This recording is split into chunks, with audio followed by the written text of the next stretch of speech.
Ya, dan sebelum dimulai, sedikit perkenalan,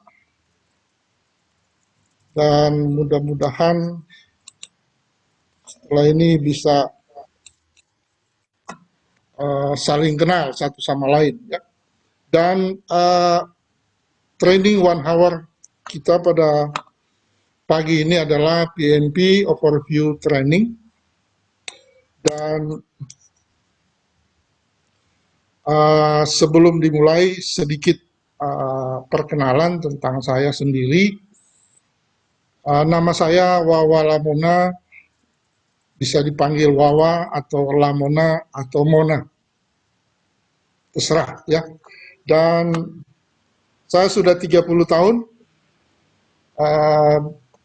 berkecimpung di dalam project management, baik sebagai practitioner maupun sebagai trainer. Apakah suara saya kedengaran? Pak, jelas Pak. Oke. Saya lanjutkan. S1 saya di industri teknologi, khususnya di agriculture. Kemudian S2 saya di Magister Sistem Informasi Manajemen di Gunadarma. Dan sejak tahun 2005 itu saya mencoba mengambil PMP dan syukurlah bisa lulus pada waktu itu, dan sudah perpanjang sekitar 4-5 kali ya sampai sekarang. Dan selain project management, saya coba juga ambil beberapa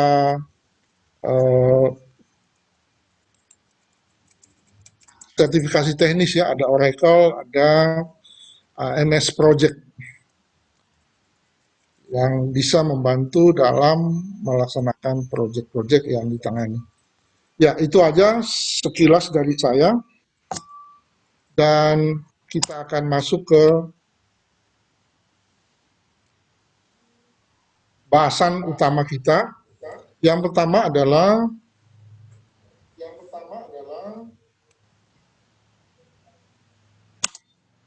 kenapa kita harus training? Yang pertama tentunya salah satu motivasi kita mengikuti training adalah karena seringkali dalam organisasi kita pelaksanaan proyek tidak maksimal atau tidak terintegrasi. Yang pertama. Yang kedua, seringkali dalam proyek banyak sekali muncul usulan perubahan.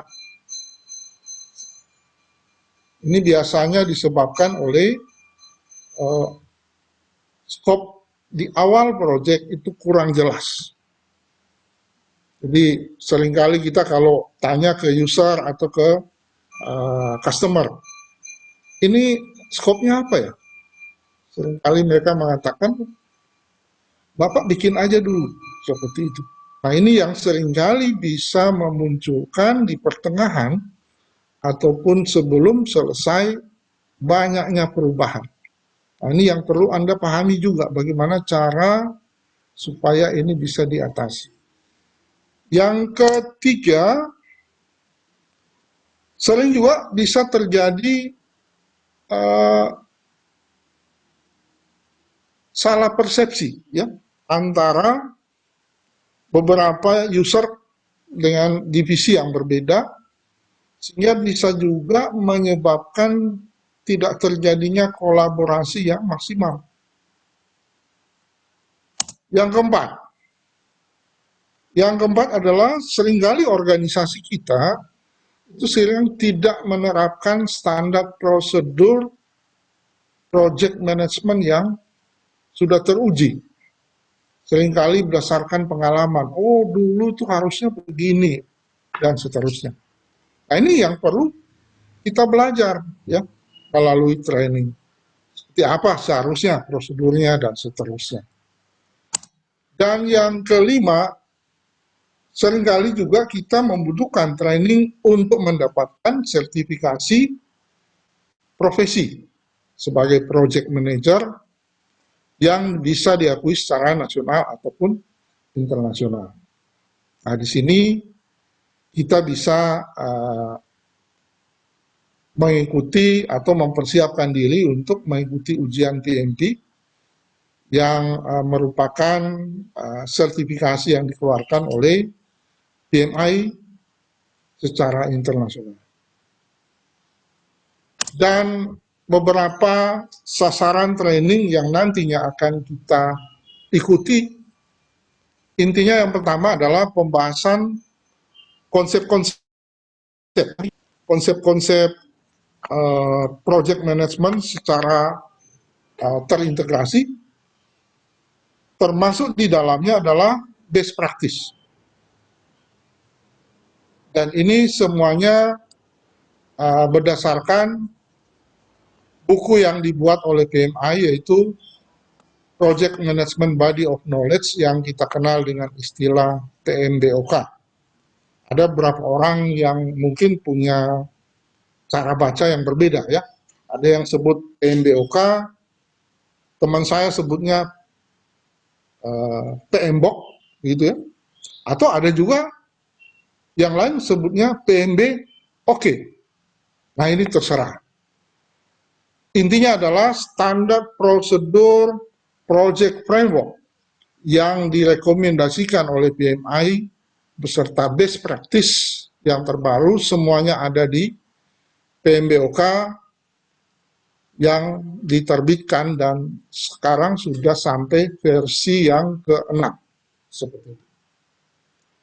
Dan yang kedua, sasaran training kita akan coba juga membahas soal-soal secara simulasi, karena memang dalam mengikuti ujian PMP kita tidak bisa mendapatkan soal yang benar-benar akan muncul pada saat ujian ya. Yang akan kita bahas adalah soal-soal yang benar-benar soal pemahaman, sehingga pada saat ujian nantinya diharapkan kita bisa memahami soal yang akan keluar dan jawabannya apa. Seperti itu.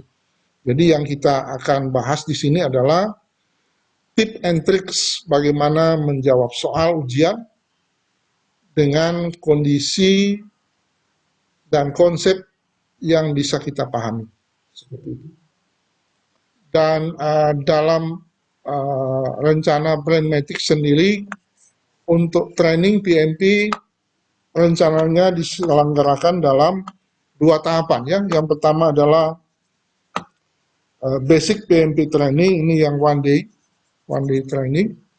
Kemudian ada fase lanjutan yaitu advance PMP training berkisar antara 1 sampai 3 hari.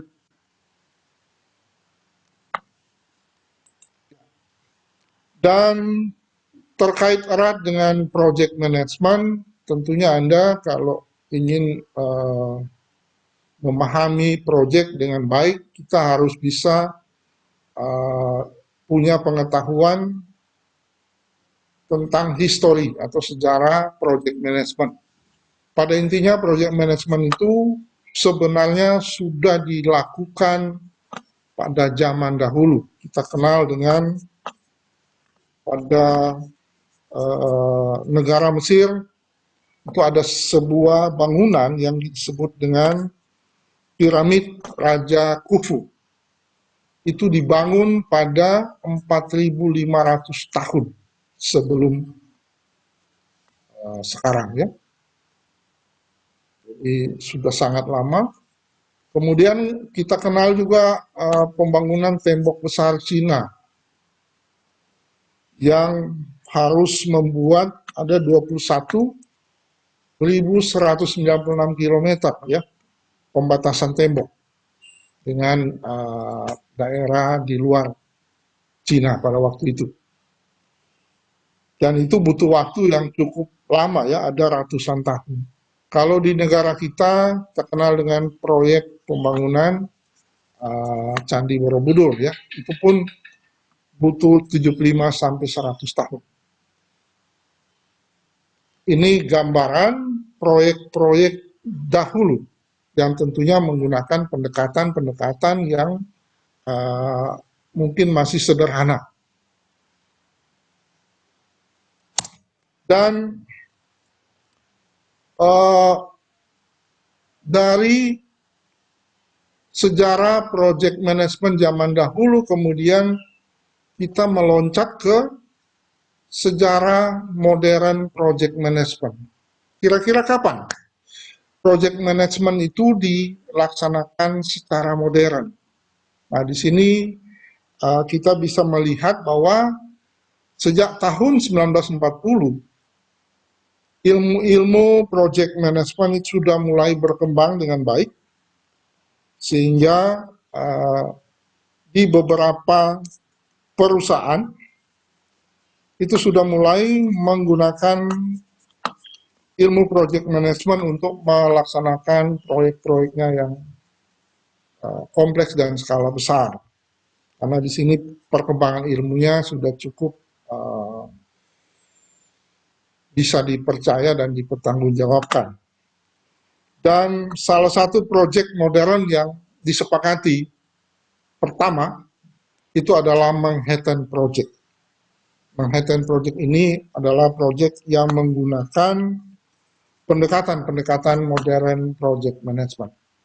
Yang mungkin Anda sudah ada yang tahu atau ada yang belum tahu, Manhattan Project ini adalah proyek untuk membuat bom atom. Ya, kita tahu bom atom itu dipergunakan untuk membom Nagasaki dan Hiroshima pada Perang Dunia Kedua. Itu berasal dari Manhattan Project. Ya, ini gambaran historical modern project management. Kemudian dari pelaksanaan proyek yang ada, apakah semua proyek itu sukses? Atau bisa saja ada yang gagal. Nah, kita bisa melihat data-data kesuksesan ataupun kegagalan proyek dari laporan Standish Group tahun 95, dikenal dengan Chaos Study. Ternyata ditemukan khusus untuk IT project hanya 16,2% yang sukses memenuhi target, baik itu skop, waktu, dan juga biaya. Ya. Sedangkan lebih dari 31% proyek yang di-cancel di tengah jalan. Jadi sebelum selesai di stop, seperti itu ya. Ini kita bisa melihat historical bahwa ternyata pelaksanaan proyek khusus untuk IT itu punya performance yang kurang bagus.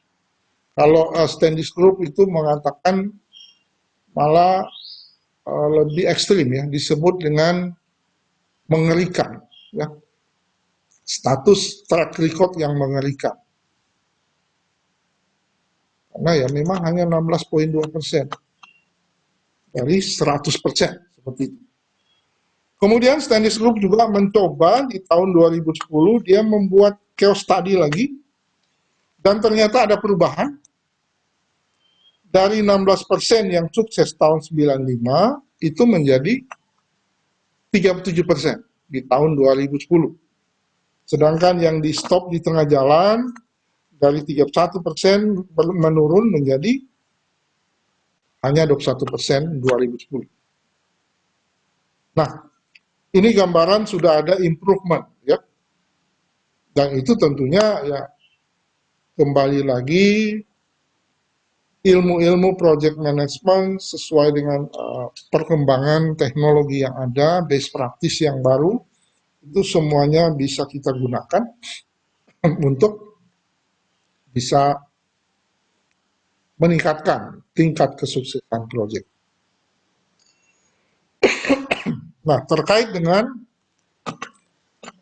proyek sukses, kira-kira apa parameternya? Nah, kita lihat di sini, Proyek sukses itu bisa karena memenuhi, kalau kita lihat di sini, scope, time, dan juga cost. Yang kedua, memenuhi tingkat kepuasan dari customer atau sponsor, ini lebih ke arah target kualitas. Ya. Kemudian, yang ketiga, target-target yang ada sebelumnya sudah dicapai, tapi ada target tambahan seperti misalnya hasil proyek bisa lebih hemat, begitu, atau mendapatkan return on investment, artinya perbandingan antara revenue dengan investasi, itu ROI-nya lebih besar, artinya bagus antara revenue dan investasinya. Kemudian bisa juga karena sponsor senang, happy. Nah, ini yang menjadi parameter kita. Jadi kalau Anda ingin proyek Anda sukses, jangan lupa terapkan ilmu-ilmu project management yang standar, best practice-nya, konsep-konsepnya, dan yang kedua tentunya memenuhi parameter-parameter yang sudah disepakati untuk kesuksesan proyek. Ya. Kemudian terkait dengan profesi. Dari data yang ada, tahun 1956 muncul satu asosiasi profesi namanya AACE, American Association of Cost Engineer. Ini sebenarnya masih terkait dengan Project Management Practitioners, karena mereka gabungan dari expert cost engineering dalam rangka untuk membuat rencana, scheduling, estimasi biaya, dan juga schedule control. Dan seringkali disebut AACE internasional. Kemudian tahun 1967 di benua Eropa muncul asosiasi namanya IPMA, International Project Management Association. Ini adalah gabungan dari beberapa federasi nasional project management di negara-negara Eropa. Mereka akan mengembangkan konsep-konsep yang kita kenal dengan PRINCE. Ya. Kemudian di tahun 1969 di Amerika muncul asosiasi project manager sedunia, kita sebut dengan PMI. Nah, PMI inilah yang nantinya akan menerbitkan beberapa panduan standar prosedur yang dituangkan dalam PMBOK Guide yang nantinya menjadi dasar panduan sebagian besar project manager sedunia. Dan juga PMI dalam hal ini juga menawarkan sertifikasi internasional, baik PMP, CAPM ini asistennya PMP gitu ya, dan beberapa sertifikasi lain ya, seperti PGMP, itu program manajemen profesional, ada juga risk management, dan seterusnya. Nah, terkait dengan PMBOK, Project Management Body of Knowledge, intinya diawali dengan semacam white paper ya. Jadi di tahun 83 PMI mencoba menerbitkan beberapa panduan project management yang harus menjadi patokan ya dalam mengerjakan project. Nah, white paper ini kemudian dikumpulkan menjadi satu buku di tahun 96 yang kita sebut dengan PMBOK ya. Dan ini adalah PMBOK edisi yang pertama. Kemudian disempurnakan lagi dalam 4 tahun kemudian menjadi edisi kedua, tahun 2000. Sempurnakan lagi di tahun 2004 menjadi edisi ketiga, 2008 edisi keempat, 2012 edisi kelima, dan yang terbaru adalah 2017 edisi ke-6. Dan intinya Project Management Body of Knowledge ini merupakan standar project framework yang sudah mengikuti standar-standar internasional lainnya seperti IEEE, ANSI atau ISO 21500. Dan versi terkini PMBOK ini adalah menggambarkan tentang siklus hidup proyek dengan adanya 5 proses grup, ada 10 knowledge area. Knowledge area itu adalah semacam bidang keahlian atau bidang ilmu, dan ada 49 aktivitas dalam rangka untuk melaksanakan proyek secara keseluruhan, seperti itu.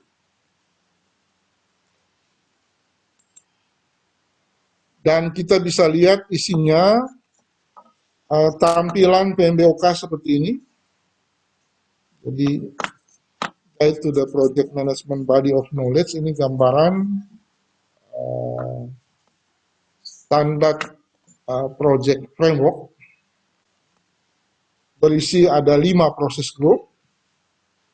Kemudian ada 10 knowledge area mulai dari poin keempat sampai poin 13. Ini adalah 10 knowledge area. Ini daftar isi dari buku PMBOK. Untuk knowledge area mulai dibahas chapter keempat sampai chapter ke-13 ya. Ini adalah 49 proses atau aktivitas yang harus dikerjakan yang dikelompokkan berdasarkan proses grup ya. Jadi initiating ada 2 gitu. 2 ini, 1 di integration, 1 di stakeholder gitu ya. Planning semuanya ada. Executing ada beberapa saja. Monitoring, controlling juga semuanya ada. Closing hanya ada 1 di integration.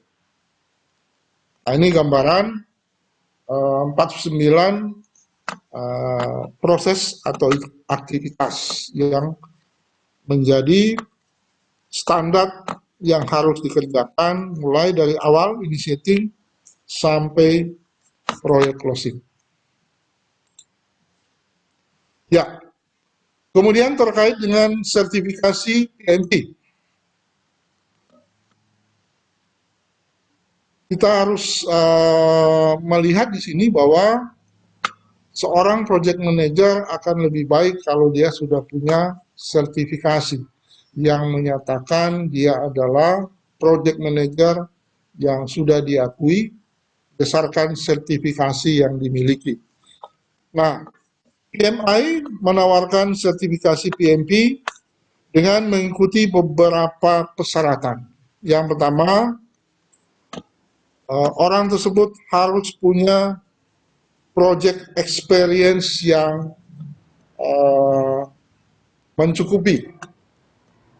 Kalau yang lulusan S1 harus 4.500 jam experience, atau kalau kita buatkan dalam satuan bulan, itu berarti ada 36 bulan, ya, 3 tahun.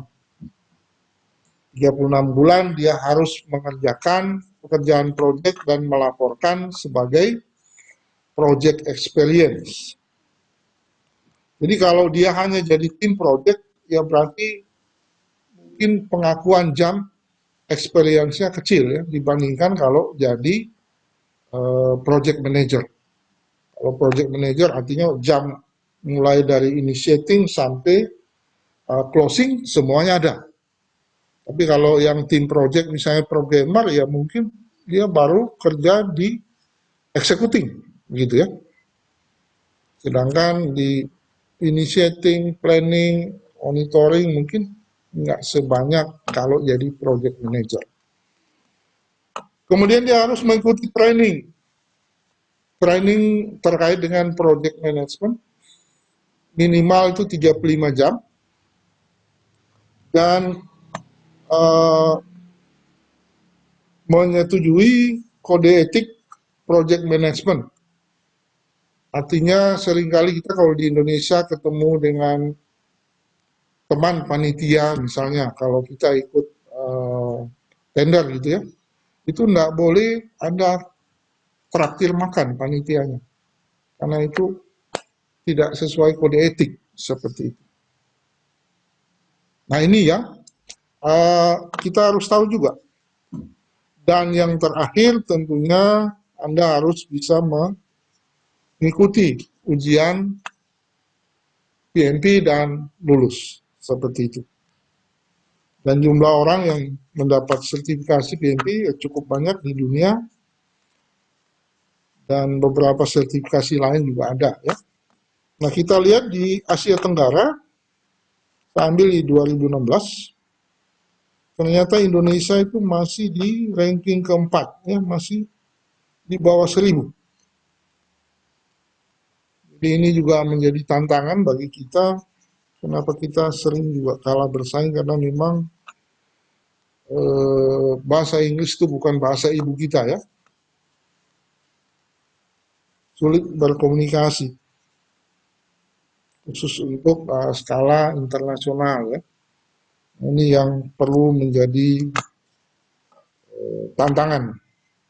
Karena kita hanya 628, padahal jumlah angkatan kerja kita yang paling banyak. Beda dengan Singapura ya. Singapura itu dengan jumlah angkatan kerja tidak sampai 4 juta, dia sudah 10 ribuan sekian. Nah, seperti itulah gambaran jumlah PMP di Asia Tenggara. Nah, ini contoh soal. Contoh soal, kalau Anda mengikuti ujian PMP, ini contoh soal yang paling gampang. Nah, bagi Bapak Ibu sekalian, ada yang mau jawab? Kira-kira dari soal ini mana yang menurut Anda jawabannya? Ada? Yang C, Pak. Oke, yang C. Ada lagi? Ini Pak Afrizal nih yang jawabnya ya. Alfa, Pak. Pak Gandhi Alfa. Ada lagi?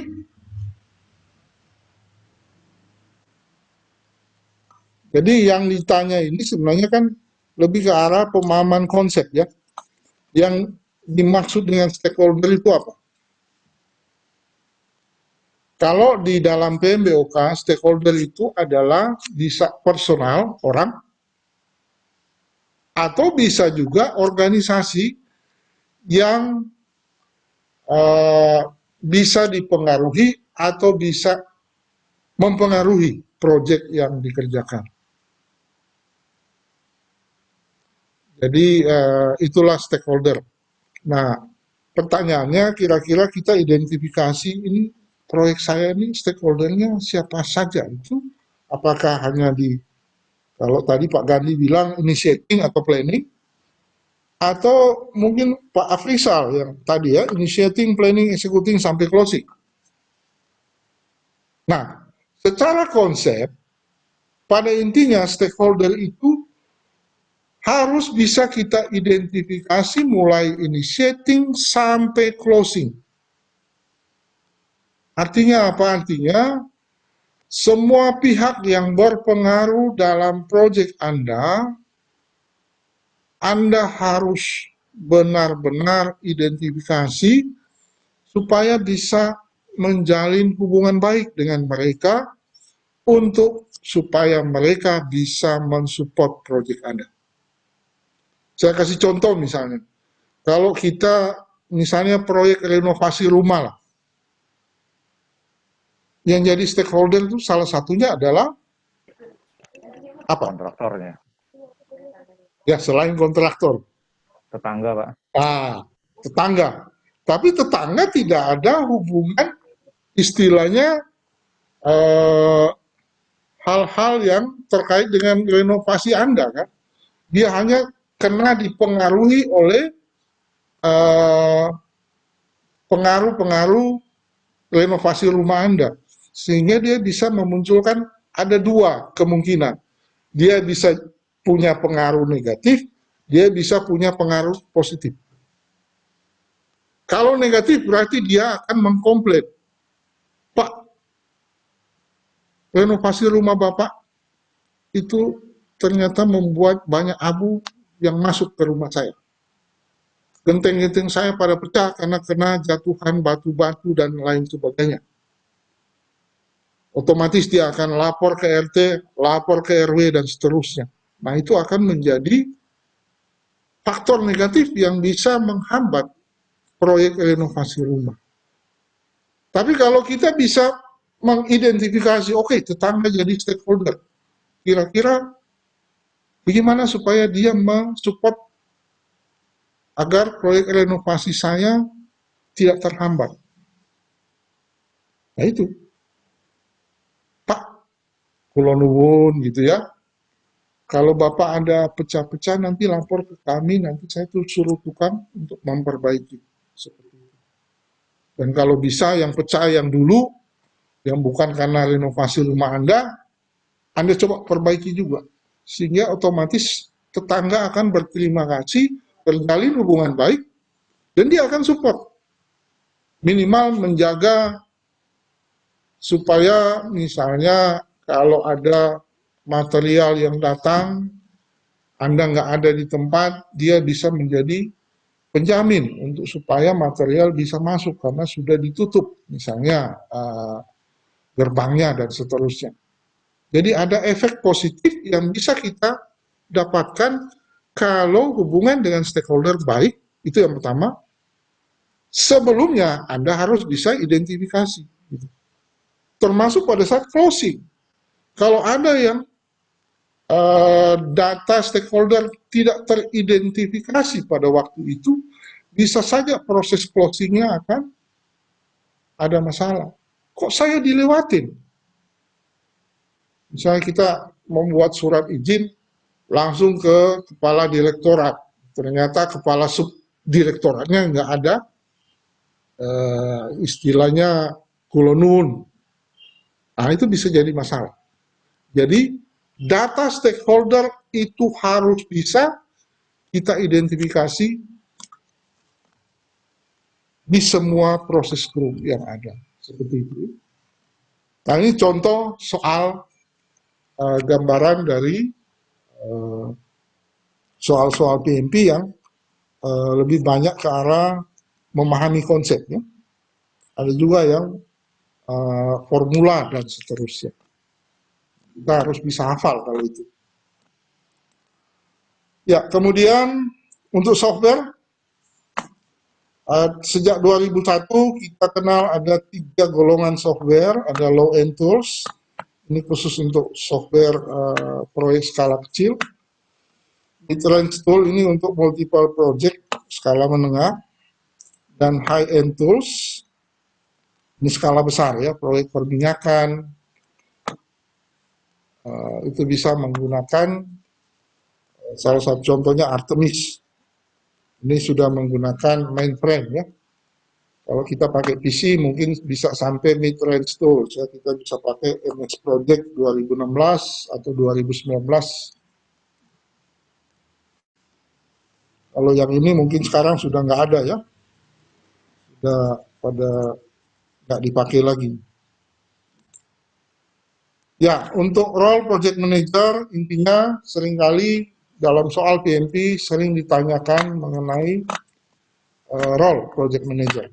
Nah, di sini seorang project manager harus punya tugas tanggung jawab membuat rencana, scheduling, mengkoordinasikan, dan bekerja sama dengan stakeholder agar bisa meraih sasaran proyek.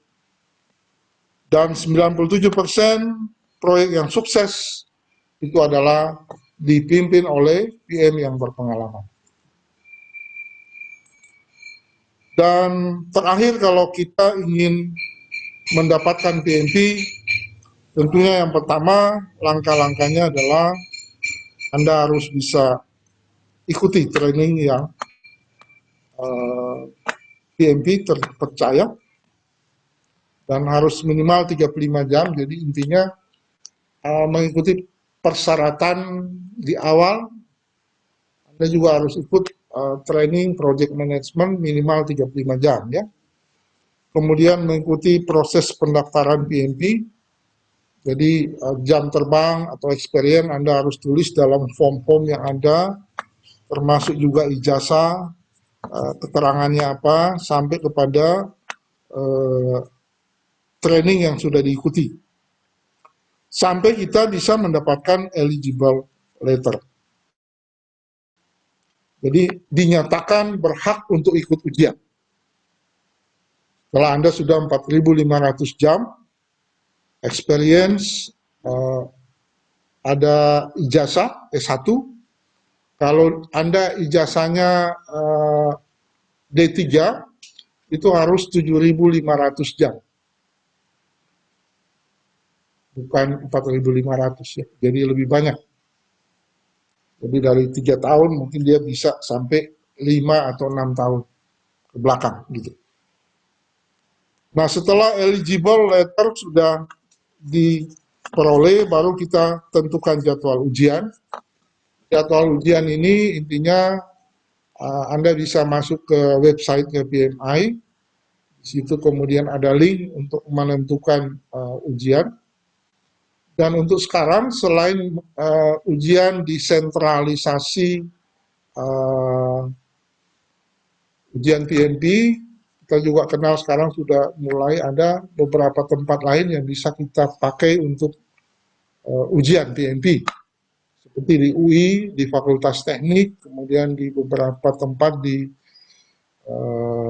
Jakarta itu bisa juga. Sekarang sudah bisa diikuti untuk ujian-ujian PMP.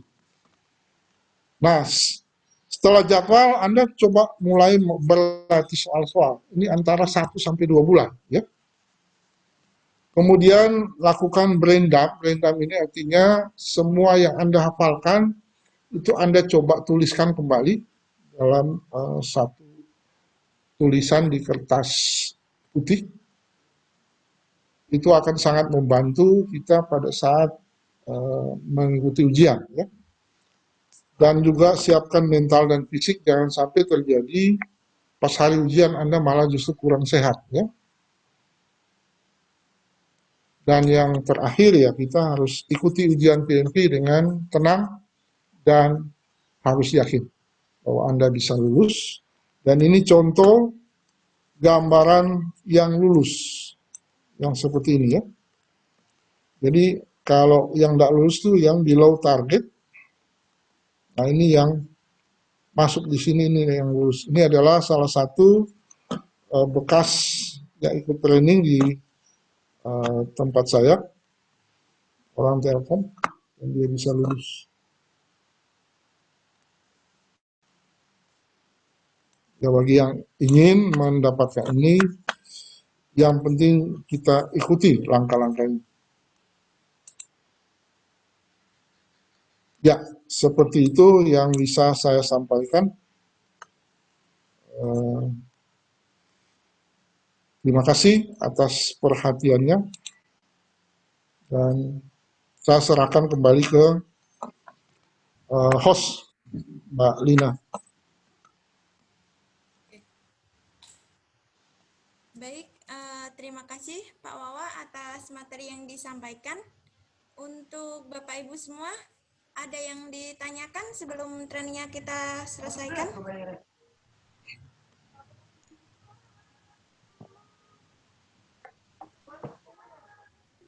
Saya mau Ya. tanya, Mbak Lina, Pak Wawa. Ya. Ini kan tadi salah satu persyaratannya adalah memiliki pengalaman di project management ya, sebanyak 3.000 jam. Berapa tadi Pak? Sorry. 4.500 jam. Ya, 4.500 jam. Nah ini Ya. project management yang seperti apa ya Pak itu maksudnya? Biasanya kita harus laporkan semacam ada surat tugas gitu. Kalau Anda jadi project manager gitu ya, di proyek apa, kapan sampai kapan gitu. Nah, surat tugas itulah yang menjadi bukti bagi Anda untuk menuliskan saya punya pengalaman, experience-nya melaksanakan proyek ini pada tanggal sekian startnya, finish tanggal sekian, hasilnya apa. Nah, itu kita tulis semua, mulai dari kurun waktu 3 tahun. Karena itu persyaratan harus 36 bulan ya. Jangan sampai ada yang loncat-loncat. Jadi 36 bulan itu tercapai dan itu intinya adalah 4.500 jam. Jadi berdasarkan itu surat tugas. Jadi kalau kita surat tugas sebagai misalnya engineer atau programmer, ya berarti jam terbangnya akan lebih kecil dibandingkan project manager gitu. Dia tergantung posisi. Dan total jamnya harus 4.500. Nah itu maaf Pak, itu hanya kita bagian dari tim aja itu juga bisa termasuk ya Pak? Iya, tapi memang sedikit jamnya. Beda kalau jadi project manager, kan mulai dari initiating sampai closing Anda bisa akui jam kerja Anda. Biasanya kalau di beberapa organisasi kalau sudah pakai standar project management PMBOK itu menggunakan form namanya project charter. Nah, project charter itulah yang nantinya Anda siapkan. Memang tidak disuruh dikirimkan, tapi kalau Anda menjadi orang yang juga kena verifikasi oleh tim PMI, baru Anda kirimkan hard copy-nya project charter atau surat tugas tadi. Begitu. Oke Pak. Berarti juga memang kan kebanyakan nih kayak ya kalau saya sih merasakan kayak memang selama ini proyek-proyeknya itu memang ya hanya berupa istilahnya apa ya kayak email atau diikut sertakan dalam sebuah tim, tapi memang nggak ada dokumen-dokumen seperti itu Pak gitu. Nah jadi kalau misalkan memang ada rencana untuk misalkan ikut PMP nanti, ini harus dikumpulkan ya Pak dokumen-dokumennya. Iya, betul. Oke, terima kasih Pak Wawa. Ya, sama-sama. Ini dari Pak Arfif, ada pertanyaan Pak Wawa?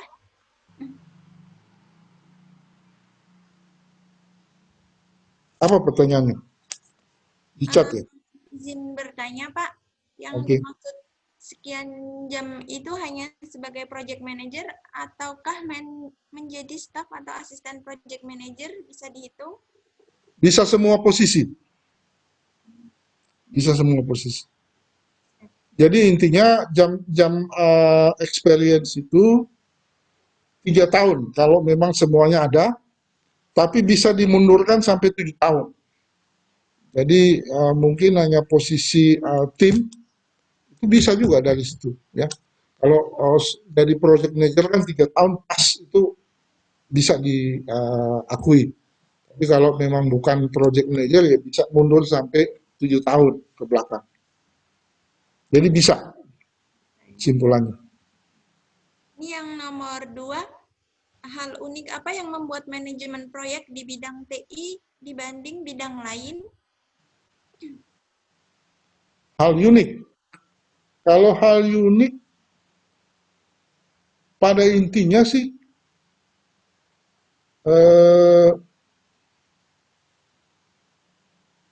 hasilnya yang unik kalau project management ya. Karena memang dari definisi project itu sendiri adalah kegiatan yang bersifat sementara yang ditujukan untuk membuat bisa produk, bisa jasa dengan spek yang unik. Nah itu. Jadi kalau disebut dengan keunikan, ya hasilnya itu bisa saja unik. Artinya kita bisa mengerjakan proyek yang mirip dengan sebelumnya, tapi yang jelas ada perbedaan yang bisa menyebabkan itu ada keunikan. Misalnya orangnya berbeda, jadi kebijakannya juga karena perusahaannya juga berbeda juga, dan seterusnya. Jadi keunikan itulah yang menjadi seakan-akan kita melaksanakan pekerjaan proyek yang berbeda, yang baru seperti itu. Itu jawabannya. Untuk Pak Arfif, apakah sudah puas dengan jawabannya, Pak? Sudah puas, tapi boleh izin bertanya satu lagi? Oh, boleh, boleh. Ya. Langsung disampaikan. Ya, jadi gini Pak, kalau Bapak pernah dengar ini ya Pak, aplikasi seperti Fiverr, Upwork, Freelancer.com, Nah, itu kan jadi menawarkan pekerjaan, menawarkan proyek ya Pak ya, menawarkan proyek yang kita ya. juga nggak tahu kliennya ada di negara mana. Nah, itu kalau dalam PMP hal semacam itu apakah bisa diklaim sebagai project management Pak? Pada intinya satu pekerjaan yang memang bukan rutin itu bisa disebut project. Jadi bisa diklaim sebagai project management seperti itu. Berarti meskipun tidak seformal proyek pada umumnya yang melalui Ya, proses pengerjaan gitu ya Pak ya? ya, Oh ya. Terima kasih Bapak. sama-sama. Ada lagi? Ada lagi nih, Pak, dari Ibu Rati. Ya. Apakah ada materi atau simulasi exam PMP yang free, Pak? Jika ada, jika tidak ada, bagaimana sebaiknya proses belajar dilakukan untuk memahami seluruh isi PMBOK? Ya, pada intinya ya memang ya kita harus ikut training karena dalam training di situ dijelaskan baik basic maupun advance semua gambaran project management yang harus dikerjakan ya tentunya konsep-konsepnya dijelaskan pada saat training. Nah, penerapannya itu bisa pelaksanaan proyek atau bisa juga melalui simulasi soal. Artinya dalam menjawab soal di situ juga kita harus bisa memahami soalnya apa, konsep yang mau diterapkan apa, dan kira-kira jawaban yang benar itu apa. Jadi bisa juga dalam menjawab soal di situ kita bisa menerapkan konsep-konsep yang kita peroleh dari training. Jadi Ibu Rati harus ikut training, kemudian setelah memahami konsep, baru kemudian latihan untuk menjawab soal-soal. Dan kalau di dunia maya untuk mendapatkan soal-soal ujian di PMP ya, di internet itu banyak. Tinggal kita explore saja ya. Mau yang gratis ada, mau yang beli juga ada, seperti itu. Ya, itu aja, Mbak. Apakah sudah puas dengan jawabannya, Ibu Rati? Siap, makasih Pak Wawa. Oke. Ya, sama-sama. Ini ada lagi dari Pak Iswanta ya. Pak Wawa izin bertanya. Mohon dijelaskan bagaimana cara menghitung mandays dalam proyek dengan skala medium. Terima kasih. Ya, kalau Mendes itu memang seringkali perlu ada kesepakatan ya. Jadi kira-kira satu pekerjaan itu ada berapa Mendes yang kita sepakati. Karena kadang-kadang seringkali pekerjaan itu tidak bisa kita estimasi secara garis lurus. Bisa saja ada hal-hal yang hambatan atau mungkin resiko yang perlu juga kita pikirkan dalam rangka untuk menentukan Mendes yang tepat. Kira-kira berapa lama.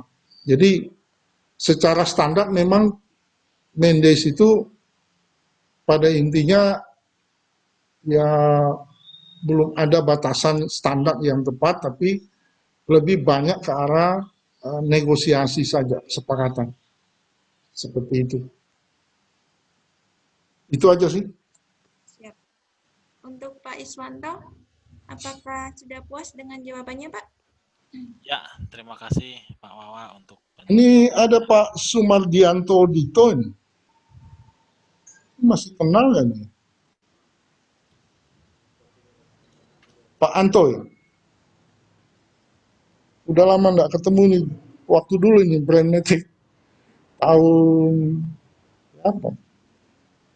Ya Pak Sumardianto. Mardianto Dito ya, Pak. Iya. Sebelumnya sudah kenal ya, Pak? Ya dulu pernah project management juga, kalau nggak salah.